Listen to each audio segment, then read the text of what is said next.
Goeie.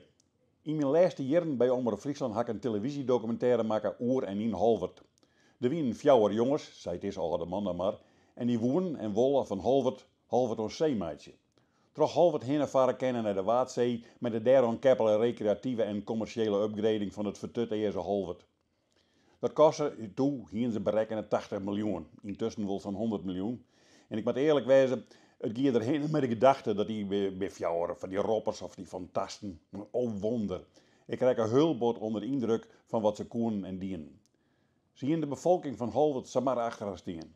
Ze kregen ik bedrijven, organisaties, wetenschap, waddenclub, gemeente, provincie en zelfs de Tweede Kamer achter hadden.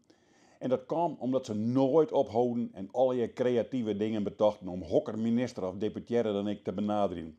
Elke keer wij mij zien fjouweren. En hulstarig kregen ze alles kleer.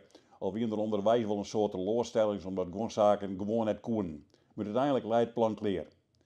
En nou had de provincie in ieder zijn, ja, wij staan wel op papier voor het onderhoud, nee dat het kleer is, maar daar gaan we van omlezen. Zo is het BBB-FNP-coalitie overal voor omlezen gaat.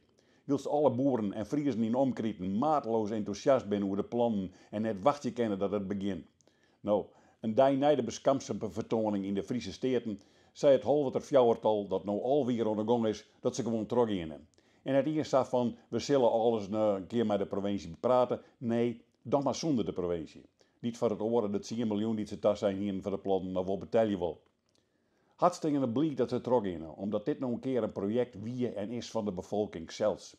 Het komt uit de meeskenwij. De provincie mij omlezen gaan voor Haag stinken, hoe zulke soort zaken als munitieopslag in band te gaan. Of van wat de fjouwer plakken van Friesland Oorswol in de Wenterbouw.